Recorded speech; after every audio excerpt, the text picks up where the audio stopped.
સુરતના ડુમ્મસ કેડિયાબેટમાં ઝીંગા તળાવ પરથી 2.40 લાખનું બાયોડીઝલ ઝડપાયું છે।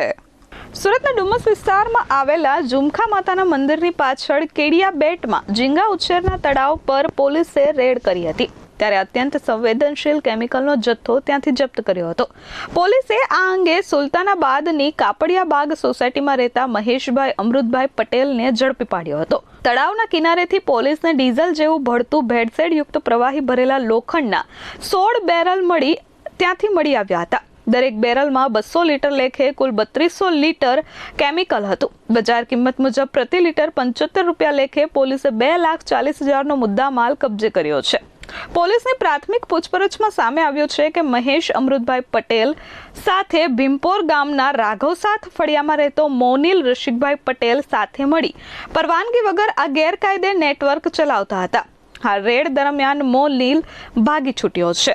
ડુમ્મસ દરિયાકાંઠા નજીકના કેડિયાબેટમાં સરકારી જમીન પર દબાણો કરી મોટી સંખ્યામાં ગેરકાયદે ધમધમતા ઝીંગા તળાવ મામલે તંત્ર દ્વારા અગાઉ કાર્યવાહી હાથ ધરાઈ હતી, પરંતુ કોઈ નક્કર પગલાં નહીં ભરાતા ભયંકર આગનો બનાવ બન્યો હતો। ત્યારે ફરીવાર ડીઝલ જેવા જ્વલનશીલ પદાર્થની સંગ્રહખોરી મોટી હોનારતનું સર્જન કરશે તેવું જાણવા મળ્યું છે।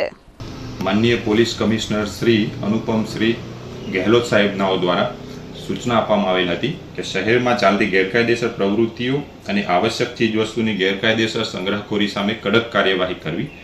જે અનુસંધાને ડુમસ પોલીસને મળેલ બાતમી આધારે ડુમસ પોલીસ તેમજ મરીન પોલીસના કર્મચારીઓ દ્વારા કેડિયાબેટ ખાતે સર્ચ ઓપરેશન હાથ ધરવામાં આવેલ હતું। જે સર્ચ ઓપરેશન દરમિયાન કેડિયાબેટ ખાતેથી ગેરકાયદેસર રીતે સંગ્રહિત કરી રાખેલ 16 જેટલા બેરેલમાં ડીઝલ જેવા ભરતા જ્વલનશીલ પ્રવાહીનો આશરે 3200 લીટર જેટલો જથ્થો તપાસ દરમિયાન મળી આવેલ હતો।